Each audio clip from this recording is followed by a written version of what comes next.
नमस्कार दर्शकों, पंडित ज्योतिष चैनल में आपका स्वागत है।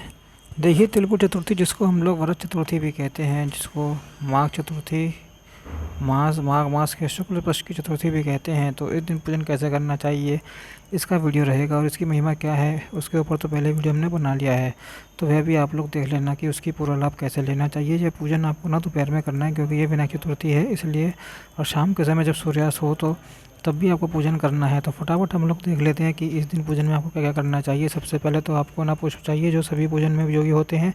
उसके बाद मैंने यहाँ पे दुर्वा घास रखी है, जो गणेश जी के पूजन में उपयोग आता है, और ख़ास करके ये आपके पास होना ही चाहिए, ठीक है। क्योंकि यहाँ पर शास्त्रों का आदेश है कि इस दिन पिसा हुआ तिल गणेश जी को चढ़ाना चाहिए भोग प्रसादी के रूप में। इससे क्या होता है ना कि आप पापों का नाश होता है, श्री की वृद्धि होती है, श्री यानी लक्ष्मी जी की वृद्धि होती है, ठीक है।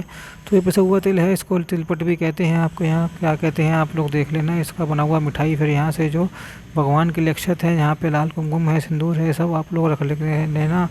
यहाँ पर कपूर के लिए मैंने आरती रखा हुआ है। यहाँ पर ना हम लोग भगवान को स्नान कराएंगे, गुड़ के जल से स्नान कराएंगे, ठीक है।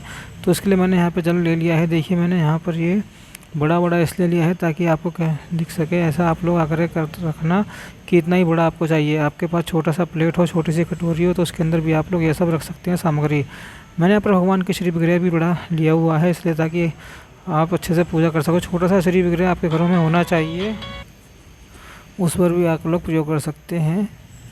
यहाँ पर मैंने जल लिया है, यहाँ पर दीपक रखा हुआ है। इसके नीचे हम लोग कभी आसन दे देंगे। दीपक कभी भी नीचे ऐसा नहीं रखना चाहिए, आसन देकर रखना चाहिए। यहाँ पर मेरे पास शुद्ध गुड़ है, देसी गुड़ है, इसको हम लोग मिलाएंगे और गणेश भगवान को इसी से भोग लगाएंगे, स्नान कराएंगे, ठीक है। फिर यहाँ पर इसी से हम लोग बनाएंगे। एक पात्र आपके पास होना चाहिए, इसके अंदर आप बनाएं। आपके पास चम्मच होना चाहिए, जिससे आप लोग भगवान को स्नान कराएंगे, ठीक है।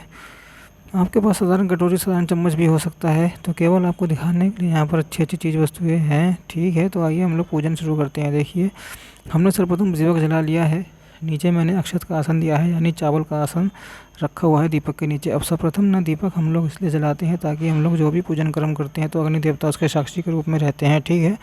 दीपक जलाने के बाद आप दीप ज्योति को प्रणाम कर लेना। ओम दीप ज्योति नमस्तुते, अथवा तो आपको पूरा मंत्र आता हो तो ओम दीप ज्योति प्रभ्रम दीप ज्योति जनार्दनम दीपो हरतु मे पापम दीप ज्योति नमस्तुते, यह पूरा मंत्र पढ़ सकते हैं। अथवा तो ओम दीप ज्योति नमस्तुते, अथवा तो ओम पाप गणे नमो नमः, ठीक है। ये ऐसा करने के बाद हम लोग अपने पूजन की शुरुआत करते हैं। गणेश जी को एक बड़े से पात्र में आप लोग रखना, जिस हिसाब की मूर्ति हो उस हिसाब से आप लोग पात्रों का चयन करना, ठीक है। तो सर्वप्रथम ना हम लोग गणेश जी को स्नान कराएंगे, शुद्ध जल से स्नान कराएंगे। साधारण सा मंत्र पढ़ लेना। शुद्ध जल से जब हम लोग स्नान कराएंगे, ओम गणपति नमः कहते हुए स्नान करा लेना, ठीक है। आप लोग गुड़ का जल बनाएं तो एक पात्र में उसके अंदर गुड़ मिला देना, ठीक है। उसको अच्छे से घोल लेना। फिर ना गणपति अथर्वशीष का पाठ करते करते हमको ना गणेश जी को स्नान कराना है, गणेश जी का अभिषेक करना है। तो मैं आपको अभी यहाँ पर पढ़कर से स्नान कराऊंगा। बाकी मेरा ही रिकॉर्ड किया हुआ गणपति अथर्वशीष यूट्यूब पर है। गणपति गणेश अथर्वशीष बाय पंडित ज्योतिष चौधरी के नाम से आप ढूंढने गए, प्ले लिस्ट में भी आपको मिल जाएगा, डिस्क्रिप्शन में लिंक दे दूँगा। गणपति अथर्वशीष बाय, ठीक है। तो हम लोग स्नान कराएंगे। कैसे स्नान कराएंगे, एक एक चम्मच आपको डालना है, ठीक है।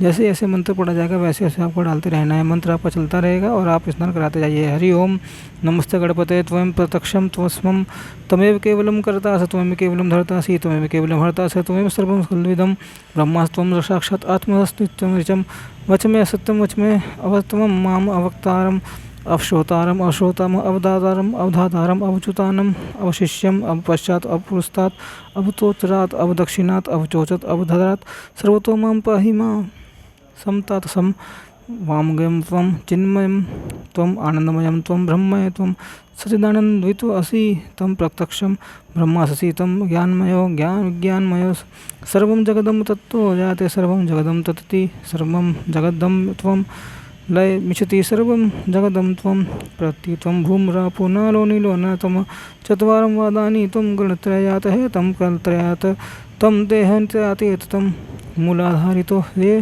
नित्यं तं शक्तित्यात्मकं तं योगिनो धयति नित्यं तं ब्रह्म त्वं विष्णुस्त्वं रुद्रस्त्वं हृदस्त्वं अग्निस्त्वं वायुस्त्वं सूर्यस्त्वं चन्द्रमास्त्वं ब्रह्मा भूस्त्वं गणादिकं पूर्वस्यात् वर्णादिनानरम् अनुस्वार प्रथमथु नसित तरणे शुद्ध एतवत् मनुस्वपम गकारकार पूर्व रूपम अकारो मध्यम रूपम अनुस्वारतम रूपम बिंदुत्वम रूपम नाद संधानम संहिता संधिशेष गणित विद्या गणतर ऋषि निश्चित गायत्री छंद श्री महागणपति देवता ओम गम गणपते नमः एकदंता विद्महे वक्रतुंडाधीमहि तन्नो प्रचोदयात् तन्नो दन्ती प्रचोदयात् एकदन्तं चतुर्हस्तं पाशमंकुशधारणम् अभयं वरदं हस्ते विभ्राणं मूषकं ध्वजं रक्तं लंबोदरं शरपर्ककं रक्तवासं रक्तगन्धानुलेपकं रक्तपुष्पफिरिसे रक्तपुष्पसुपूजितं भक्तानुकंपनीकुलं दैवतं जगत्कारण अच्युतम् अविभूतं च सच्चात् प्रकृते पुरुषात् परमेव दधति नित्यं स योगी नावर नमो वात्पतये नमो गणपतये नमः प्रमत्ते नमस्ते लंबोदराय एकदंता विनाशने श्री विश्वताय श्री व्रतमूर्ते नमो नमः ओम गम गणपते नमः। यहीं तक गणपति अथर्वशीष, उसके आगे इसका महात्म वर्णन है। तो हम लोग जो गणपति अथर्वशीष मुख्य है उसका हम लोगों ने पाठ कर लिया। फिर जो आपके पास जल बच जाए ना गुड़ का, ओम गण गणपति नमः कहते हुए आपको गुड़ का जल एकत्रित किया हुआ है उसका अभिषेक करना है। इस गुड़ के जल से पान से ही हमारा व्रत खुलेगा, पारण होगा शाम के समय, ठीक है। यदि आप दोपहर में करते हैं तो इस गुड़ के जल का आप लोग विसर्जन भी कर सकते हैं, शाम का जल भी है बन जाएगा। तो आप इसी जल से पारण कर लेना बस। फिर इसके बाद हम लोग शुद्ध जल से भगवान का अभिषेक करेंगे अच्छे से पोंछ कर, फिर भगवान को अपने जगह पर विराजित करते जाएंगे। अब भी आप शुद्ध जल से भगवान को स्नान कराना, ना तो भी ओम गणपति नमः मंत्र का जाप करते हुए कराते रहना। स्नान के बाद हम लोग भगवान का श्रृंगार करेंगे, पूजन करेंगे। तो श्रृंगार में सबसे पहले भगवान का हम लोग तिलक करते हैं। ओम गम गणपति नमः अपने हिसाब से, ऐसे कि आपके पास जो भी उपलब्ध चंदन होगा तिलक लगा देना, सिंदूर से तिलक लगा देना, भगवान का सदा सजा देना। आपके भगवान है जैसे भी आपको उचित लगे, लेकिन मंत्र सहित आपको सजाना ओम गणपति नमः बोलते हुए। उसके बाद भगवान को पुष्पमाला पहनाना। कुंद का पुष्प मिल जाए तो अच्छी बात है, कुंद का पुष्प आप मार्केट में खोज लेना, यदि मिल जाए तो बहुत अच्छी बात है, नहीं तो जो भी पुष्प आपको उपलब्ध हो उससे भगवान को आप लोग सजा देना। भगवान को दुर्वांकुर अर्पित कर देंगे। मंत्र आप लोग पढ़ते जाइएगा ओम गणपति नमः, ठीक है। ये जो आगे वाला हिस्सा है हमारी तरफ होगा दुर्वा का, और पीछे वाला हिस्सा ना भगवान की गड़फ होगा, ठीक है। अब हम लोग भगवान को धूप दिखाएंगे। देखिए पंचोपचार से पूजन में ना 5 प्रकार से पूजन किया जाता है। सबसे पहले हम लोगों ने तिलक किया, फिर पुष्प अर्पित किया, हम लोग भगवान को धूप दिखाएंगे ओम गणपति नमः कहते हुए। फिर उसके बाद हम लोग भगवान को दीप दर्शन कराएंगे ओम गणपति कहते हुए। फिर उसके बाद हम लोग भगवान को भोग लगाएंगे ओम गणपति कहते हुए, ठीक है। आपके पास मंत्र नहीं है तो ठीक केवल गणेश जी के मंत्रों द्वारा आप लोग ये पूजन संपन्न कर सकते हैं। यह तिलपुष्प मैंने भगवान को अर्पित किया। आज के दिन की खूब महिमा ओम गणपति नमः कहते हुए तिलषष्ठ आपको अर्पित करने के बाद यहाँ पे ना 3 बार जल छोड़ देना है। ये किस लिए होता है? आचमन के लिए, हस्त प्रसारण के लिए है ना। इस प्रकार छोड़ सकते हैं। पंचोपचार से हमारा पूजन हो गया। इसके बाद यदि आप लोग आरती करना चाहते हैं तो आप लोग आरती भी कर लेना ओम गणपति नमः कहते हुए। उसके बाद आरती कर लेना तो नाम मंत्रों द्वारा ही ओम गणपति नमः कहते हुए। आरती के बाद शीतलीकरण करना चाहिए 3 बार ऐसे घुमाने के बाद फिर आरती लेना चाहिए और पूरे घर भर में आरती घुमानी चाहिए, ठीक है। तो यह थी छोटी सी पूजा जो आपको तिलकुंद के दिन अथवा तो तिल चतुर्थी के दिन आपको करना है।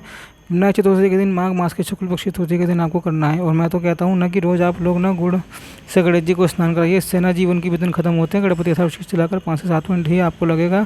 रोज़ सुनिए, ठीक है। मिलते हैं अगले वीडियो में, जब तक के लिए ओम नमो नारायण।